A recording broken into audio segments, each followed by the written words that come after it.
Mr. Speaker, Mr. President pro tempore,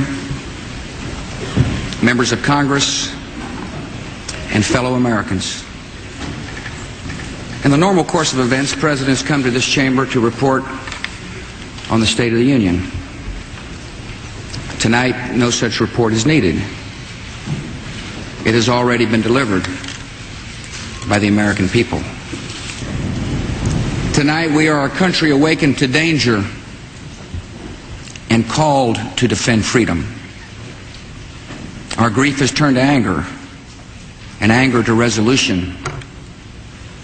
Whether we bring our enemies to justice or bring justice to our enemies, justice will be done.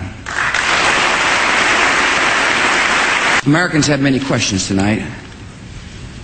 Americans are asking, who attacked our country? The evidence we have gathered all points to a collection of loosely affiliated terrorist organizations known as Al-Qaeda. This group and its leader, a person named Osama bin Laden, are linked to many other organizations in different countries, including the Egyptian Islamic Jihad and the Islamic Movement of Uzbekistan. There are thousands of these terrorists in more than 60 countries.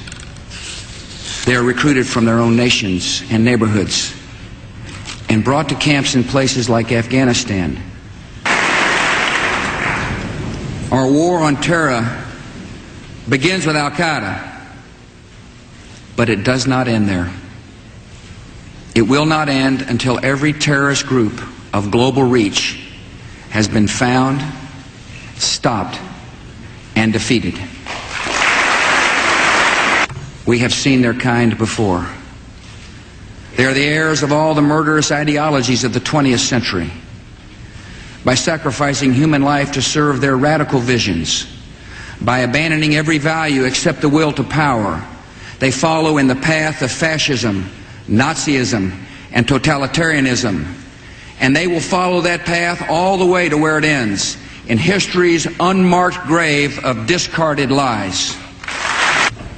We will starve terrorists of funding, turn them one against another, drive them from place to place, until there is no refuge or no rest. And we will pursue nations that provide aid or safe haven to terrorism. Every nation in every region now has a decision to make. Either you are with us or you are with the terrorists.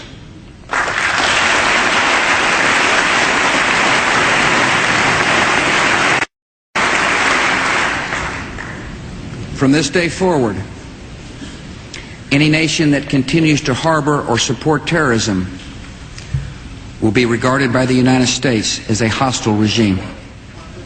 Our nation has been put on notice. We're not immune from attack. We will take defensive measures against terrorism to protect Americans. As a symbol of America's resolve, my administration will work with Congress and these two leaders to show the world that we will rebuild New York City. We will rally the world to this cause by our efforts, by our courage. We will not tire, we will not falter, and we will not fail. Fellow citizens, will meet violence with patient justice, assured of the rightness of our cause, and confident of the victories to come. In all that lies before us, may God grant us wisdom, and may He watch over the United States of America. Thank you. But our defense and military networks are under constant attack. Al-Qaeda and other terrorist groups have spoken of their desire to unleash a cyber attack on our country. Attacks that are harder to detect and harder to defend against. Indeed, in today's world, acts of terror could come not only from a few extremists in suicide vests, but from a few keystrokes on the computer, a weapon of mass disruption. The Pentagon now considers cyber attacks acts of war. The Wall Street Journal reports if a cyber attack produces the death, damage, destruction, or high-level disruption that a traditional military attack would cause, then it would be a candidate for a use of force consideration, which could merit retaliation. The position is part of the Pentagon's first formal cyber strategy. A Pentagon spokesman tells BBC the cyber defense strategy allows the U.S. to respond to online attacks using traditional military force.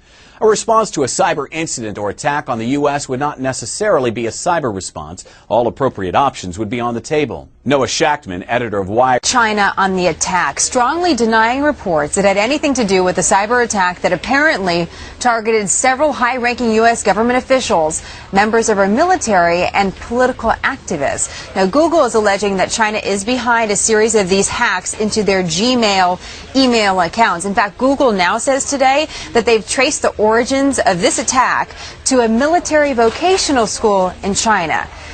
Well, I think that we have known for quite some time that we've been undergoing cyber attacks from China, as well as in the 2.5 years that I spent over in Afghanistan, we were experiencing the exact same type of cyber attacks against our communication systems and our information technology systems from China.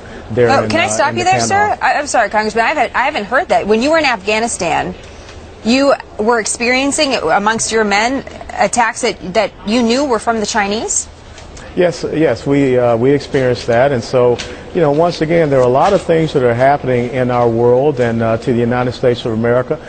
We're engaged in an economic confrontation with China, and China has clearly said that they do see us as an adversary, and they're in a competitive struggle against us. So I think it's very important that we recognize that and we take the right and proper precautions. We have already stood up the United States Cyber Command because we realize that this is an incredible threat.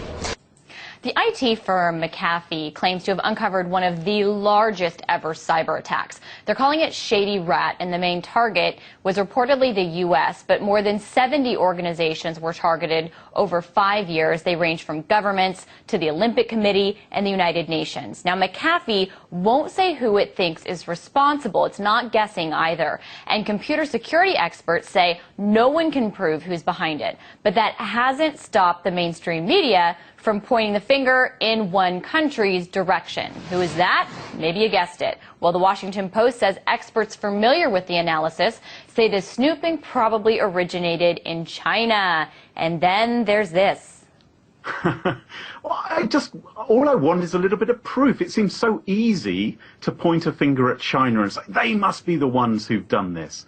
And the proof simply isn't there. Now, I'm not saying that China doesn't hack into computers. I'm sure they do. But you know what? So do the Belgians, so do the Greeks, so do the French, the Americans, the Canadians. Everybody's at it. And it's just too easy to point the finger just in one direction. So why? China's state-run broadcaster, CCTV, may have proven that the Chinese regime engages in cyber warfare.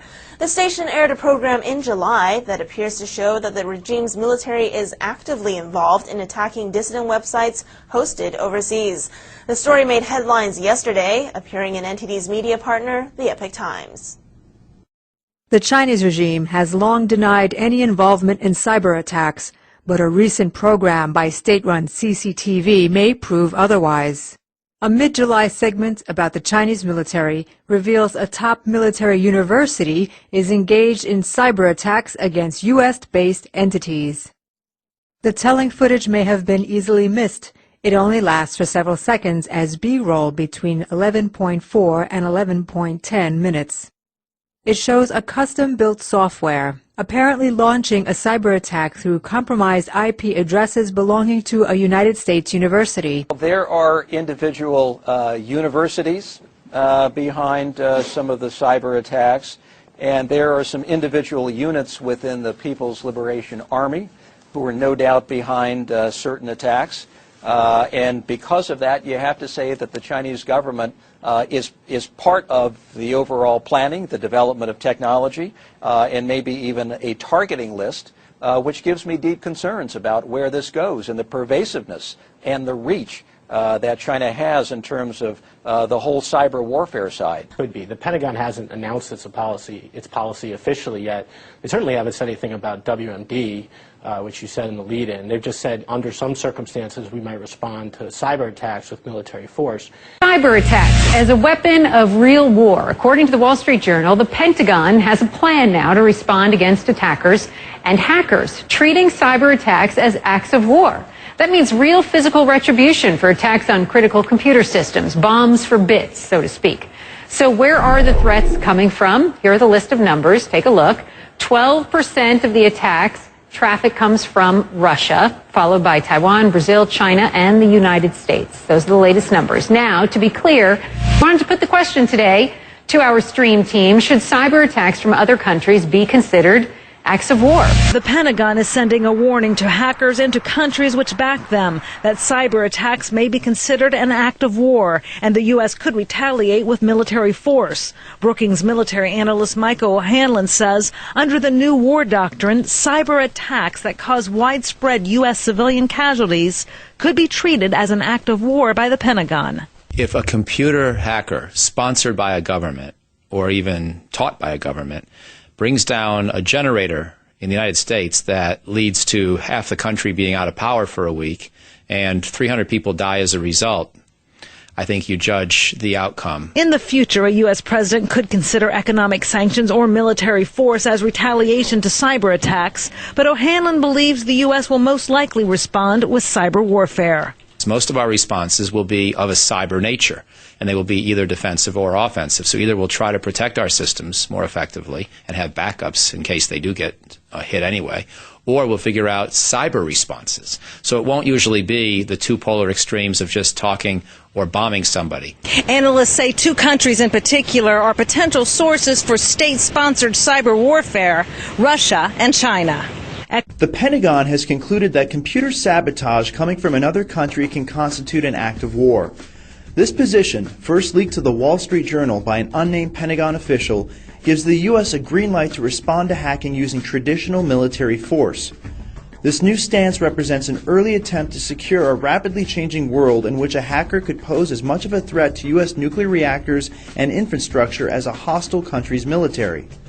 The unnamed military official is quoted saying, "If you shut down our power grid, maybe we will put a missile down one of your smokestacks." One idea gaining momentum at the Pentagon is the notion of equivalence, which means if a cyber attack results in the same kind of death and destruction a traditional military or terrorist attack would, then it can be retaliated with force. A Rasmussen poll released on June 2, 2011 reveals that 53% of Americans agree that a major cyber attack should be viewed as an act of war to be met with military force. The release of the poll results follows just a few days after Lockheed Martin admitted they suffered a sustained and tenacious hack on its computer networks. On Wednesday, June 1st, Google announced that hackers, apparently based in China, had targeted Gmail accounts of U.S. government officials. The United States has announced that cyber attacks can now be declared as an act of war.